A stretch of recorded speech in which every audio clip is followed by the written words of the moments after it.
போ. உன் நடவடிக்கையை பார்த்து நந்தினி சந்தேகப்பட்டது கரெக்டா தான் இருக்கும் போல இருக்கு. இன்னைக்கு உண்மையை கண்டுபிடிக்காம விட மாட்டேன்.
நந்தினி சந்தேகப்பட்டது கரெக்டா போயிடுச்சு. வசமா மாட்டிக்கிட்டல. போய் அர்ஜுன்கிட்ட பேசு. கரெக்டான நேரமா பார்த்து கையும் களவுமா பிடிக்கிறேன்.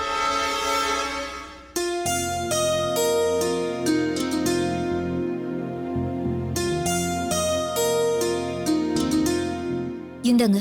என்ன சக்கரை கம்மியா தானே போட்டிருக்கா? ஆமாங்க.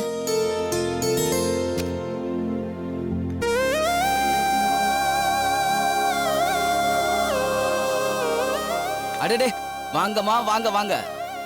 கண்டிப்பா நல்ல செய்தியோட தான் வந்திருப்பீங்க. என்ன உங்க பையனை நந்தினி கிட்ட இருந்து பிரிச்சிட்டீங்களா? ரூபா, கிருஷ்ணவேணி அம்மாவுக்கு எனக்கு போட்ட மாதிரி போடாம சக்கரை கொஞ்சம் தூக்கலா ஸ்பெஷல் காப்பியா போடு. காப்பி வேணாம், கன்றாவி வேணாம். ஏம்மா, என்னாச்சு உங்களுக்கு? எதுக்காக இவ்வளவு கோபம்? யாரு என்ன சொன்னாங்க உங்ககிட்ட? மாவு சாந்தி வந்து உங்க ரெட்ட வேஷத்தை புட்டு புட்டு வச்சுட்டு போயிட்டா. உங்களுக்காக போய் என் மகனையும் மருமகளையும் பிரிச்சு வச்சு பாவம் பண்ண பாருங்க. அது நினைச்சா எனக்கு வெக்கமா இருக்கு. நிறுத்துங்கம்மா. நான் அந்த மாவு சாந்திய ஓரம் கட்டிட்டு உங்களுக்கு ஜாஸ்தியா பணம் கொடுத்து வேலை செய்ய வச்சேன்ல, அந்த பொறாமையில அவ உங்ககிட்ட வந்து எல்லாதையும் பொல்லாதையும் போட்டு கொடுத்துருக்கா. தயவு செஞ்சு அதெல்லாம் பெருசா எடுத்துக்காதீங்க. நான் கேக்குறதுக்கு பதில் சொல்லுங்க. என் பேத்திய நீங்க கடத்துனீங்களா இல்லையா? இத பாருங்க, அந்த விஸ்வாக்கும் உங்களுக்கும் 1000 பிரச்சனை இருக்கலாம், முன்பகை இருக்கலாம். அத பத்தி எனக்கு எந்த கவலையும் இல்ல. அதுக்காக நீங்க எப்படி ஏன் பேத்திய கடத்தலாம்? அது தப்பு இல்லையா? இப்ப நான் உங்களுக்கு ஒரு விஷயம் சொல்றேன், நல்ல ஞாபகத்துல வச்சுக்கங்க. இப்ப மாலதி அந்த வீட்டுல இல்ல, என் கூட தான் வந்து தங்கியிருக்கா. புருஷனை வேண்டான்னு சொல்லிட்டு வந்துட்டா. அவளுக்கு நான் தான் சப்போர்ட்டா இருக்கேன். நாளைக்கு மாலதிக்கும் அவ குழந்தைக்கு ஏதாவது கெடுதல் பண்ணணும்னு நினைச்சீங்க, உங்களை உண்டு இல்லைன்னு பண்ணிடுவேன். நான் போய் எடுத்து சொல்லி அர்ஜுனை எச்சரிக்கை பண்ணிட்டு வரேன்னு அவருடைய அட்ரஸ கேட்டேன். மாலதி கொடுக்க மாட்டேன்னு சொல்லிட்டா. நான் ரொம்ப கஷ்டப்பட்டு தேடி கண்டுபிடிச்சுதான் இங்க வந்திருக்கேன். என்னோட எச்சரிக்கையை மீறி தப்பு பண்ணி மறுபடியும் நீங்க வரவழைச்சிடாதீங்க. அவ்வளவுதான் சொல்லுவேன்.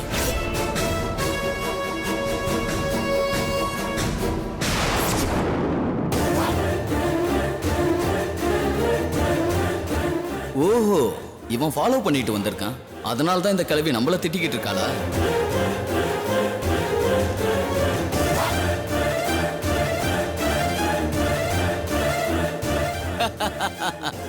ஷபாஷ் சுந்தர், ஷபாஷ். இதெல்லாம் உன் வேலையா தான் இருக்கும்னு நினைச்சேன். கரெக்டா நீயே வந்துட்ட. இது வரைக்கும் உன் பொண்டாட்டியையும் அவ 2 தங்கச்சிகளையும் வச்சு என் நிம்மதியை கெடுத்துக்கிட்டு இருந்த. இப்போ உங்க அம்மாவை வச்சு என்ன டார்ச்சர் பண்ணலான்னு பாக்குறியா? வேண்டாம் சுந்தர். இது வரைக்கும் நீ என்னோட இன்னொரு முகத்தை பார்த்ததில்ல. பார்த்தா நீ தாங்க மாட்ட. மரியாதையா சொல்றேன், என் வழியில வராத. வந்தா நீயும் தாங்க மாட்ட, உங்க அம்மாவும் தாங்க மாட்டாங்க. இத பாரு அர்ஜுன், இவன் வேற நான் வேற. உனக்கும் இவனுக்கும் இருக்கிற பிரச்சனைக்கு மத்தியில என்னையும் என் மருமகளை இழுத்த ரொம்ப மோசமான விளைவுகளை சந்திக்க வேண்டியிருக்கும். ஜாக்கிரதை.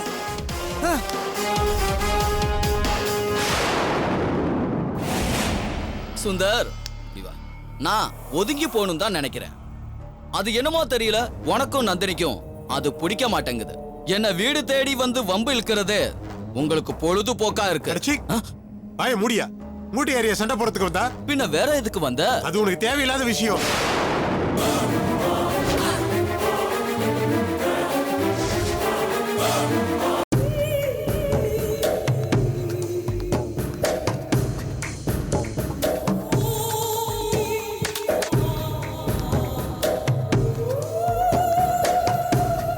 நில்லடா. எதுக்குடா இங்க வந்த? சொல்லுடா, எதுக்கு இங்க வந்த? விஸ்வாவுக்கும் அர்ஜுனுக்கும் இருக்கிற பிரச்சனைக்காக நந்தினி தூண்டி விட்டு அவங்கிட்ட சண்டை போட வந்தியா, இல்ல என்ன வேவு பார்க்க வந்தியா? வந்திருப்பேடா, என்ன வேவு பார்க்க தான் வந்திருப்ப. நந்தினி தானே உன்னை அனுப்பி வச்சா? உங்க அம்மா ரொம்ப தப்பானவ, அர்ஜுன் கிட்ட காசு வாங்கிட்டு அர்ஜுன் சொல்றதெல்லாம் கேட்டுட்டு இருக்கான்னு சொல்லிருப்பா. அதனாலதான் நீ என்ன வேவு பார்க்க வந்திருக்க. என்னதான் அவளை உனக்கு பிடிச்சு போயிருந்தாலும், கட்டின பொண்டாட்டிக்கு துரோகம் பண்ணிட்டு நீ அவளோட சேர்ந்து வாழ்ந்துகிட்டு இருந்தாலும், நந்தினி சொன்னாங்கிறதுக்காக பெத்த அம்மாவை வேவு பார்க்க வரலாமா? வரலாமா? சொல்லுடா. நீ இவ்வளவு கேவலமானவனா மாறுவேன்னு நான் என்னைக்குமே நினைச்சு பார்த்தது இல்லடா.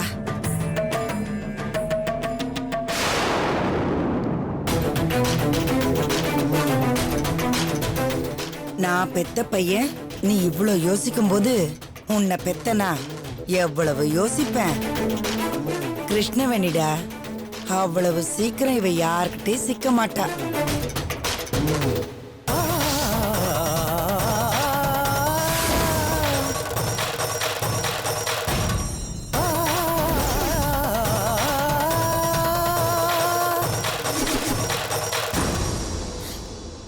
இப்படி சோதனை மேல சோதனை கொடுத்து என் மனச வாட்டி வதைக்கிற. வேண்டாம், இதுக்கு மேல என் மனசு தாங்காது. மனசுல வேதனையும் ஊர்க்காரங்க பேச்சையும் ஏச்சையும் சுமந்துகிட்டு என்னால வெளியில தலை காட்ட முடியல. இல்லாத உன்னை இட்டு கட்டி பேசுறத கேட்டுக்கிட்டு அணுவா நான் செத்துக்கிட்டு இருக்கேன். நல்லது கெட்டது எதுக்குமே யாரும் எங்களை கூப்பிட மாட்டேங்கிறாங்க. எல்லாருமே ஒதுக்கி வச்சுட்டாங்க. எல்லாத்துக்கும் யார் காரணம்? எது காரணம்? என் அக்கா மாலதியோ கிருஷ்ணவேணி அத்தையோ அர்ஜுனோ காரணம் இல்ல. என் புருஷன் விஸ்வாதான் காரணம். விஸ்வா காணாம போனதுதான் காரணம். விஸ்வா இப்ப எங்களோட இருந்தா எங்க குடும்பத்துக்கு இன்னும் எத்தனை பிரச்சனை வந்தாலும் ஊசியால பலூனை குத்தி வெடிக்க வைக்கிற மாதிரி அத்தனை பிரச்சனையையும் இருந்த இடம் தெரியாம பண்ணிடுவேன். ஆனா இப்போ வழி தவறுன ஆடு மாதிரி தவியா தவிச்சிட்டு இருக்கேன். என்னோட தவிப்பு நிக்கணும்னா விஸ்வா வரணும். அவர் வந்தாதான் என்னோட எல்லா பிரச்சனைகளும் தீரும். தயவு செஞ்சு என் விஸ்வாவை என் கண்ணுல காட்டு. என் கண்ணுல காட்டு.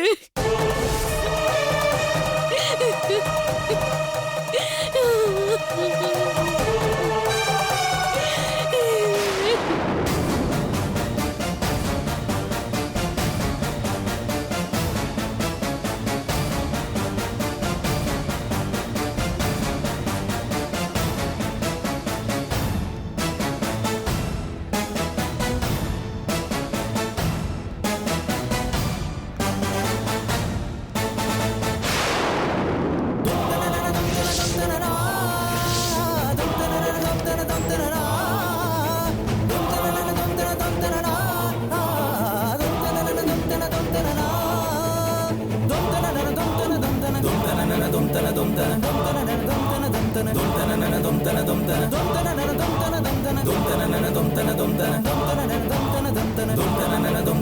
பார்த்தேன்.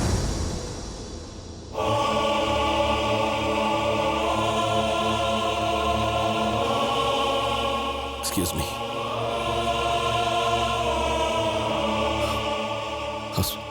ஹாஸ்பிட்டலுக்கு எப்படின்னா? அடிபட்டு ரோட்ல கிடந்தா ஹாஸ்பிட்டலுக்கு வராம வேற எங்க போவாங்க? யாருன்னு அட்மிட் பண்ணது? இங்கதான் சார் இருக்காங்க, வர சொல்றேன்.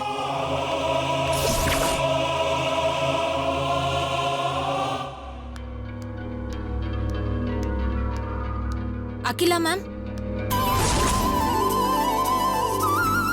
எஸ். நீங்க கூட்டிட்டு வந்து அட்மிட் பண்ண பேஷண்ட் கண் முழிச்சிட்டாரு, போய் பாருங்க. நான் டாக்டருக்கு இன்ஃபார்ம் பண்ணி வர சொல்றேன். தேங்க்யூ.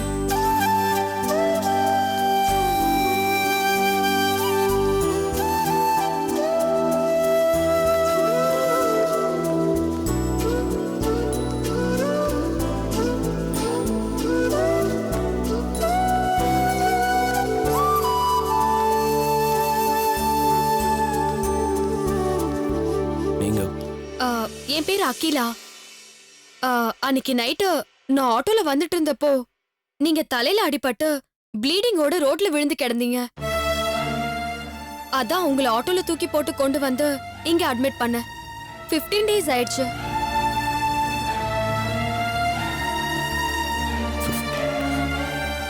ஓ, தேங்க்யூ. ரொம்ப தேங்க்ஸ்ங்க. It's okay. ஒரு சின்ன உதவி, அவ்வளோதான்.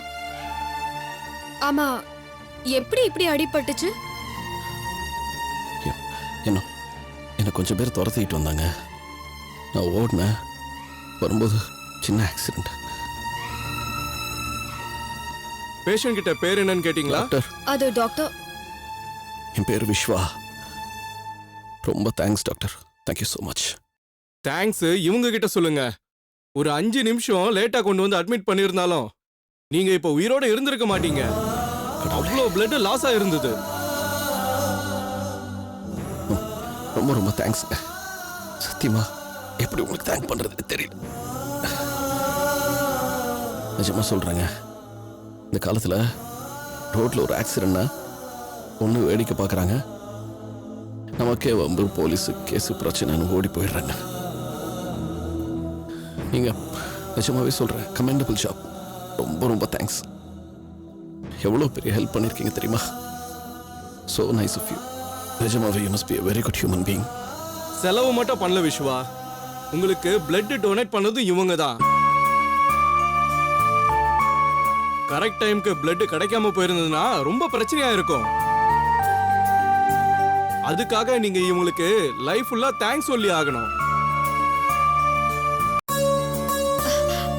அப்படியெல்லாம் என்ன பிரேஸ் பண்ணாதீங்க டாக்டர். சேம் பிளட் குரூப்பா இருந்ததுனால என்னால டொனேட் பண்ண முடிஞ்சது, அவ்வளவுதான். ஓகே, இன்னும் 2 நாள் நீங்க எங்களோட அப்சர்வேஷன்ல இருக்கணும். நல்லா ரெஸ்ட் எடுங்க. Okay doctor, thank you so okay, நான் கிளம்புறேன். என்ன சொல்றதுன்னு தெரியலங்க. டிசைன் ஆஃப் டெஸ்டினின்னு சொல்லுவாங்க. இதுதான் நான் காப்பாற்றணுங்கிறதுக்காகவே அந்த சைடில் இன்னைக்கு நீங்கள் வந்திருக்கீங்கன்னு நினைக்கிறேன். I'm really touched. ரொம்ப ரொம்ப தேங்க்ஸ். வேற ஒன்றும் சொல்ல தோணலை எனக்கு. இல்ல, நோ நோ, நீங்க ரொம்ப எக்ஸைட் ஆகாதீங்க. உங்களுக்கு தலையில அடிபட்டு ஆபரேஷன் நடந்திருக்கு. எக்ஸைட் ஆனா பிரச்சனை ஆயிடும். நீங்க எதையும் யோசிக்காம ரிலாக்ஸ்டா இருங்க. Excuse me. ப்ளீஸ். ஹலோ. சொல்லுங்க மாமா. இல்ல மாமா, இன்னும் இங்க வேலை முடியல. இல்ல, முடிஞ்சதும் நான் கிளம்பி வரேன். ப்ளீஸ் சொன்னா புரிஞ்சுக்கோங்க.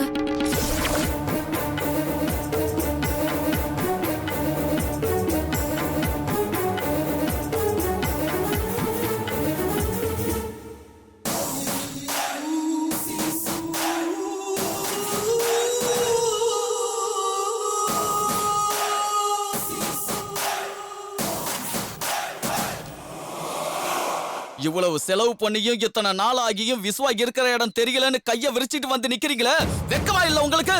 யோ வக்கீல் சார், ஒன்ன சொல்லணும்யா. காணாம போனவங்களை கண்டுபிடிக்கிறதுக்கு தனியா ஒரு நெட்வொர்க் இருக்கு. அவங்க கிட்ட சொன்னா போதும் ஆளை கொண்டு வந்து முன்னாடி நிறுத்திடுவாங்கன்னு சொல்லி அப்படி இப்படி கதை விட்டிய. இப்ப என்னையாச்சு? லட்சக்கணக்கா பணம் செலவழிஞ்சதாயா மிச்சம். சார், அவங்களால முடிஞ்ச அளவுக்கு வலை வீசி தேடி பார்த்துட்டாங்க சார். ஆனா நிறுத்தியா? தேடுனாங்களாம் வலைய வீசி.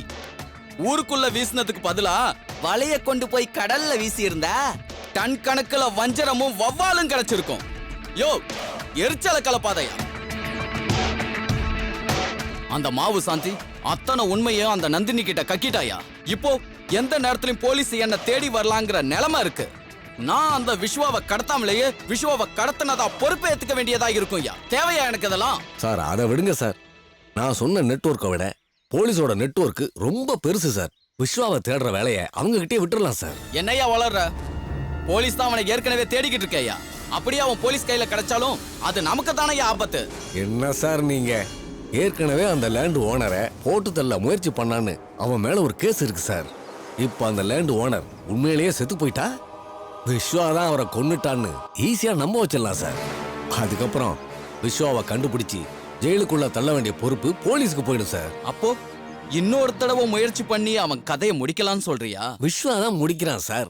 அதாவது ஐ மீன் விஸ்வா மாதிரி ஒருத்தனை செட் பண்ணி நம்ம முடிக்க வைக்கிறோம் சார்.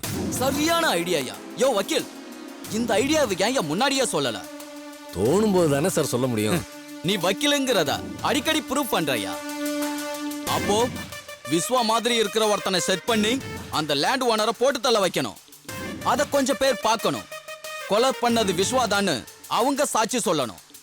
அப்படி ஒரு அலிபிய நம்ம கிரியேட் பண்ணணும். That's all sir.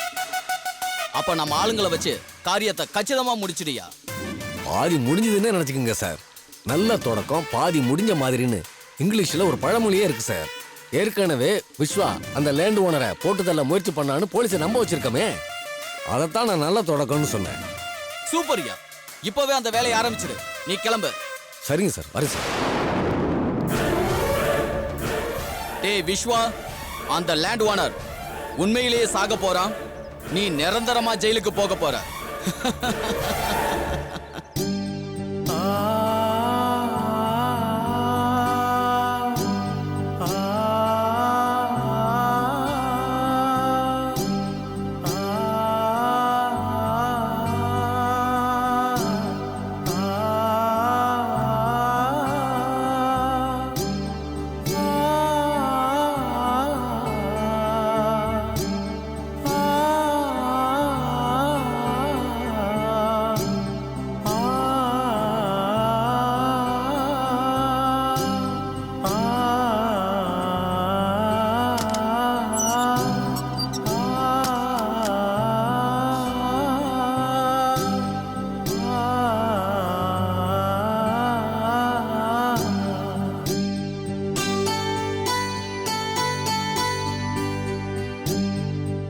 கேள்விப்பட்டேன் உன்னோட ஹஸ்பண்ட்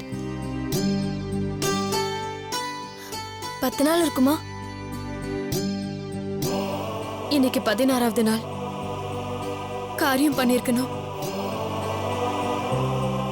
உங்க அப்பாவுக்கு நீ ஒரே பொண்ணு. பெங்களூர்ல உங்களுக்கு அவ்வளவு பெரிய வீடு இருக்கு, ஃபேக்டரி எல்லாமே இருக்கு. ஒழுக்கமா அங்கேயே இருந்து சந்தோஷமா வாழ்றத விட்டுட்டு எல்லாம் என் விதி. வேற என்ன சொல்ல? எங்களை விட பெரிய இடத்துல அப்பா எனக்கு மாப்பிள்ள பார்த்தாரு. ஆனா நான் என்னோட லவ்வரை தான் கல்யாணம் பண்ணிப்பேன்னு சொல்லிட்டு அவர் பார்த்த மாப்பிள்ளைய வேண்டான்னு சொல்லிட்டேன். சண்டை போட்டுட்டு வந்து இவரை கல்யாணம் பண்ணிட்டு வாழ ஆரம்பிச்சேன். இப்ப நான் வாழ்ந்த வாழ்க்கைக்கு எந்த அர்த்தமும் இல்லாம போயிடுச்சு. அல்பாயுஸ்லயே போய் சேர்ந்துட்டாரு. இப்ப நீ என்ன பண்ண போற? உங்க அப்பாவுக்கு இன்ஃபார்ம் பண்ணியா இல்லையா?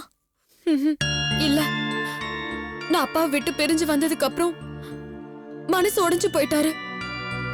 ஹெல்த் வீக் ஆகி இப்ப டெத் பெட்ல இருக்காரு. இன்னும் 10 நாள் தான் உயிரோட இருப்பாருன்னு சொல்லி டாக்டர் அவருக்கு டெட்லைன் குறிச்சிட்டாங்க. என்னடி சொல்ற? ஆமாடி. எங்க அத்தையும் மாமாவும் தினமும் எனக்கு போன் பண்ணி அங்க என்ன நடக்குதுன்னு சொல்லிட்டு இருக்காங்க. அப்பாக்கு உன் மேல இருக்க கோவம் எல்லாம் போயிடுச்சு. உயிரை விடுறதுக்குள்ள ஒரு தடவை உன்னை பார்க்கணும்னு ஆசைப்படுறாரு. உடனே கிளம்பி வான்னு கூப்பிட்டுட்டே தான் இருக்காங்க. போக வேண்டியதானே? ஏன் போகாம இருக்க? எப்படி போக முடியும்? ஒரு விடுவா நான் அவர் முன்னாடி போய் நின்னா அந்த அதிர்ச்சியிலேயே அவர் உயிர் போயிடாதா?